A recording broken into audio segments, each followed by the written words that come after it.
శ్రీరామచంద్ర పరబ్రహ్మణే నమః.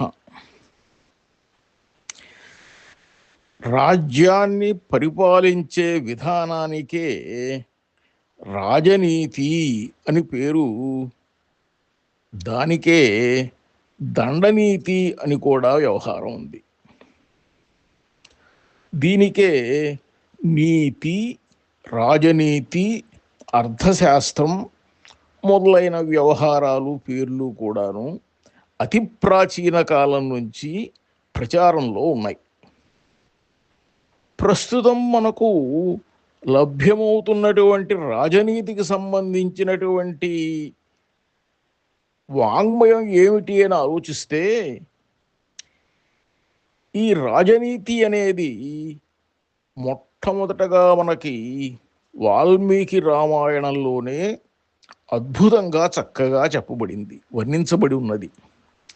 రామాయణంలో రాజనీతి అనేటువంటి ఒక ప్రాజెక్టు పెట్టి అమూల్యమైనటువంటి రాజనీతి విషయకమైనటువంటి సూక్తులన్నింటినీ కూడాను ఒకచోట కోశంలా ఏర్పరిస్తే రామాయణంలో రాజనీతి అనేది అద్భుతంగా ఉంటుంది, చాలా బాగా వస్తుంది కూడా.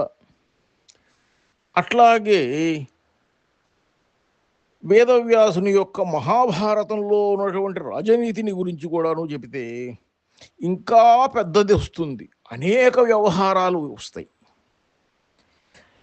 ఆ రామాయణ మహాభారతాల తరువాత పురాణ గ్రంథాలలో కూడాను అపూర్వమైనటువంటి రాజనీతి విశేషాలు బోళ్ళున్నాయి.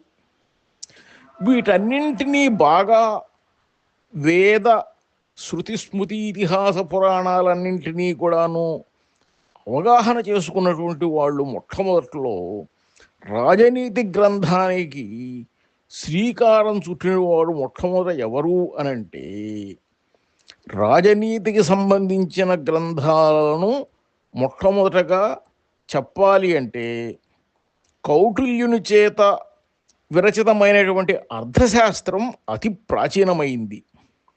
ఇది మొట్టమొదటిది అని కూడా చెప్పవచ్చు. నందవంశోన్మూలనం చేసి మౌర్య సామ్రాజ్యాన్ని స్థాపించేటువంటి కౌటిల్యుడు, చాణక్యుడు అనే పేరు కలిగిన ఆయన బ్రాహ్మణుడు క్రీస్తు పూర్వం 4-3 శతాబ్దాల్లో ఈ అర్థశాస్త్రాన్ని రచించారు. ఈ అర్థశాస్త్రాన్ని కౌటిల్యుడు ఓం నమ శుక్ర బృహస్పతిభ్యాం అని శుక్ర బృహస్పతి నమస్కార రూపమైనటువంటి మంగళాచరణంతో ప్రారంభించారు. దీనికి కారణం ఏమిటంటే, శుక్ర మహర్షి, బృహస్పతుడు వీరిద్దరూ కూడాను అంటే గురువులు కాబట్టి, ఒకరు దేవగురువు, ఒకరు రాక్షస గురువు. వీరిద్దరూ కూడాను ఈ రాజనీతి శాస్త్రంలో అతి ప్రాచీనులైనటువంటి గ్రంథకారులు అవడం చేత వారిద్దరిని స్మరించి అర్థశాస్త్రాన్ని ఆరంభించారు. శుక్రుడు రచించినటువంటి గ్రంథం మనకు ప్రత్యేకంగా కావాలి అని అనుకుంటే మనకి ప్రత్యేకంగా దొరకదు. కానీ శుక్రనీతి అనే ఒక గ్రంథం ఒకటి ఉన్నది. ఇది శుక్రుడు రచించినటువంటి మూల గ్రంథం కాదు అని చెప్పి నిస్సందేహంగా చెప్పవచ్చు. ఎందుకంటే ఇది చాలా కాలం తర్వాత జరిగినటువంటి రాజనీతి విషయాలను గురించి అందులో చెప్పబడ్డవి కాబట్టి, శుక్రుడి మీద ఉన్నటువంటి గౌరవంతో, పూజ్యభావంతో తరువాత రచించిన వారు శుక్రుడి పేరుతో ఈ గ్రంథానికి మహత్వాన్ని ఆపాదించడం కోసం శుక్రనీతి అని పేరు పెట్టుకుని ఉన్నారు. అట్లాగే కౌటిల్యుడు అర్థశాస్త్రంలో ఈ శాస్త్రానికి సంబంధించినటువంటి 5 సంప్రదాయాలని 12 మంది అర్థశాస్త్రవేత్తలను ఆచార్యాహ అనే పేరుతో పేర్కొన్నారు. కాబట్టి శుక్రాచార్యులు స్థాపించిన సంప్రదాయాన్ని అనుసరించినటువంటి వాళ్ళని ఔశనసులు అని 7 విధాలుగా పేర్కొన్నారు. ప్రస్తుతం మనకు లభిస్తున్నటువంటి శుక్రనీతిలో అయితే ఆ 7 స్థలాలలో కూడా నిర్దేశించిన విషయాలు ఏవీ లేవు. దీన్ని బట్టి ఇది మూల గ్రంథం కాదు అనే విషయం స్పష్టమవుతుంది. జనమేజయుని యొక్క నీతి ప్రకాశికలో కూడా బ్రహ్మదేవునితో ప్రారంభమైనటువంటి ఒక రాజనీతి శాస్త్రజ్ఞుల పరంపరను పేర్కొని శుక్రుడు మొదలైన వారిలో ఒకడని చెప్పేసి చెప్పబడింది.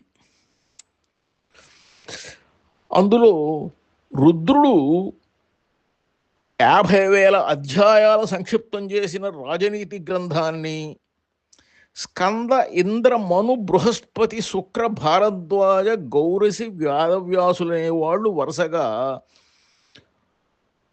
కొంచెం తగ్గించుకుంటూ అధ్యాయాల్లో సంక్షిప్తం చేసి రాశారని చెప్పబడింది. అంటే బ్రహ్మదేవుడు బోధించిన శాస్త్రం 1,00,000 అధ్యాయాలుంటే శుక్రుడి దగ్గరకు వచ్చేసరికి 1000 అధ్యాయాల గ్రంథం అయింది. ఏమిటి ఈ రాజనీతి అనేది? దాని నుంచి విషయం గ్రహించి అతి సంక్షిప్త రూపంలో రచింపబడిన గ్రంథం శుక్రనీతి అని చెప్పి మనకు అర్థమవుతుంది. ఈ శుక్రుని మూలానికి సంగ్రహం అనే విషయం ఈ గ్రంథంలో చెప్పబడింది. ఇకపోతే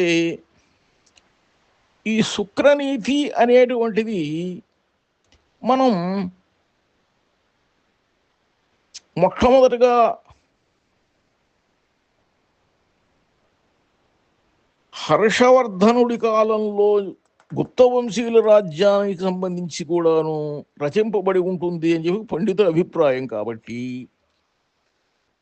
ఈ శుక్రనీతిలో నుంచి రాజనీతి అనే దాన్ని తీసుకుని ప్రత్యేకంగా, అంటే రాజనీతి ఇంకా చాలా విషయాలు చెప్పబడ్డాయి కాబట్టి ఈ రాజనీతి అనేటువంటిది కూడాను వివరిస్తూ వస్తున్నారు. కానీ వీటికి మూల బీజాలు మాత్రం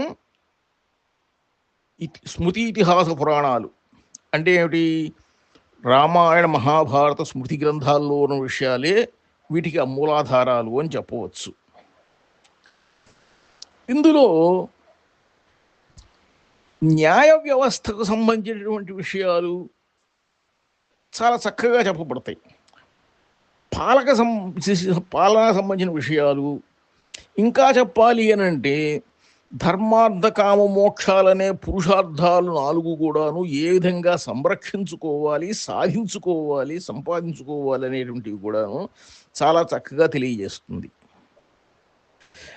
ముఖ్యంగా రాజనీతిలో చెప్పవలసిన ఒక విషయంలో అత్యాధునికంగా కొన్ని విషయాలు మనకు కనిపిస్తాయి. రాజు అంటే అధికారి సేవకులకు సంవత్సరానికి 15 రోజుల జీతం బోనస్గా ఇవ్వాలిట. ఇప్పుడు కూడాను అంటే ప్రతి సంవత్సరం ఒక బోనస్ లాగా ఇవ్వాలన్నమాట. సేవాం విరాన్ నృప పక్షం దద్యాత్ భృత్యాయ వత్సరే.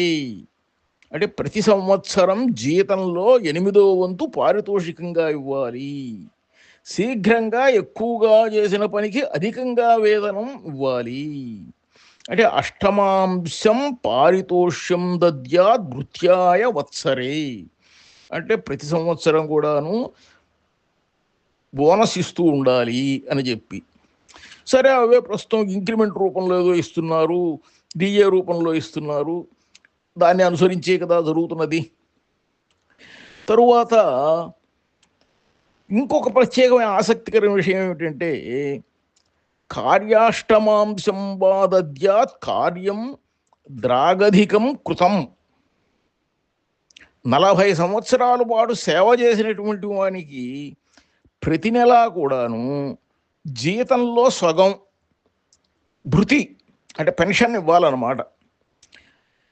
అతని పుత్రుడు అసమర్థుడైనట్లయితే అతనికి కూడా జీతంలో 4వ వంతు ఆ పుత్రుడికి ఇవ్వాలి. అతని భార్యకి కూడాను ఈ పెన్షన్ అనేటువంటిది కొంత ఇవ్వాలి అని అంటున్నారు. అలాగే వృత్తి లేని వాళ్లను, దుఃఖార్తులైన వాళ్ళను, అజ్ఞులను, అసమర్థులను, అనాథలను కూడాను అధికారులు, ప్రభుత్వం వారు ఆదుకోవాలి అని కూడాను చాలా చక్కగా చెబుతారు.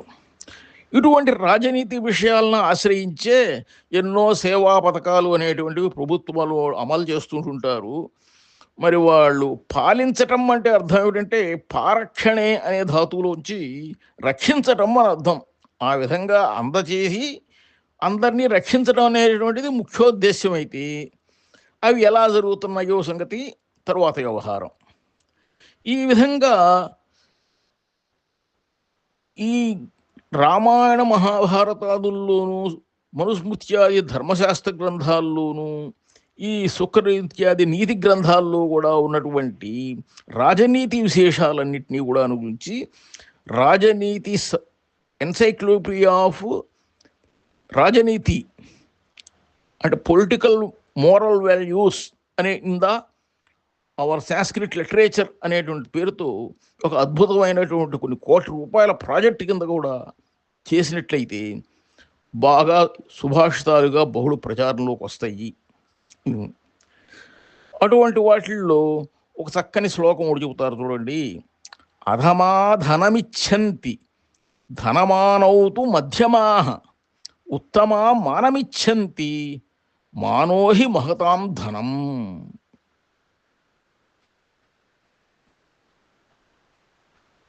అధములైన వాళ్ళు ధనాన్ని కోరుకుంటారు,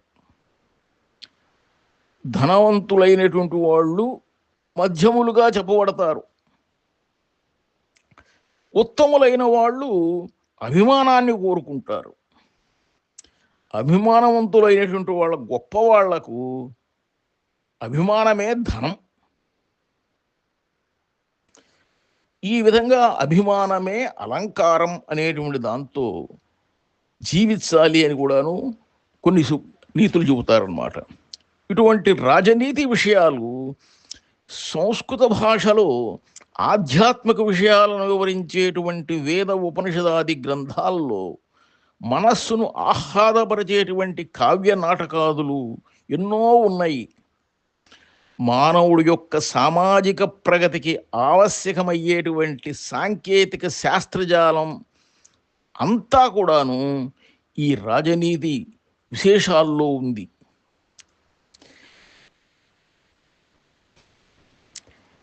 విమాన శాస్త్రం, శిల్పశాస్త్రం, వృక్ష ఆయుశాస్త్రం, ఆయుర్వేద శాస్త్రం, ఖగోళం, గణితం, రత్నశాస్త్రం, గజశాస్త్రం, అశ్వశాస్త్రం, రాజనీతి శాస్త్రం, ఈ విధంగా అనేకమైనటువంటి మహర్షుల ప్రోక్తమైనటువంటి శాస్త్ర గ్రంథాలన్నింటికీ కూడాను ఇవన్నీ కూడాను ఈ నీతి గ్రంథాల్లో అంతర్లీనమై ఉంటాయి.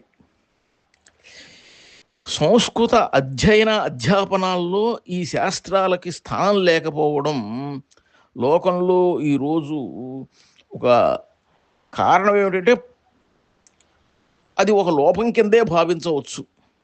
కనుక ఇకపటి నుంచి అయినా కూడా ఈ నీతి శాస్త్రాలని ఆచరింపజేయాలి అని అందరినీ కూడాను మంచి మార్గంలో ప్రవర్తింపచేయడానికి చేయాల్సి ఉంటుందని చెప్పేసి కోరుకుందాం. రాజనీతిని వివరించే శాస్త్రవాంగ్మయ గ్రంథాలు సంస్కృతంలో ఎన్నో ఉన్నాయి. కాబట్టి వీటిలో చాణక్యుడి అర్థశాస్త్రం, శుక్రనీతి, కామందకీయం మొదలైనటువంటి గ్రంథాలు, ఇంకా చాలా నీతి గ్రంథాలు ఉన్నాయనుకున్నాం కదా. వీటన్నింటినీ కూడాను ప్రస్తుతం సంరక్షించి మరలా సంపాదించి ఇతర భాషల్లోకి అనువదించి వీటి యొక్క ముఖ్యమైన పదాలను కోశాలుగా చేసి నీతి పదకోశం, నీతి వాంగ్మయ పదకోశము అనేటువంటి విధంగా అనేక విధంగా అది చేసినట్లయితే ఈ యొక్క నీతి గ్రంథ భారతీయ సంస్కృత నీతి వాంగ్మయాన్ని మనం సంరక్షించిన వాళ్ళం అవుతాం.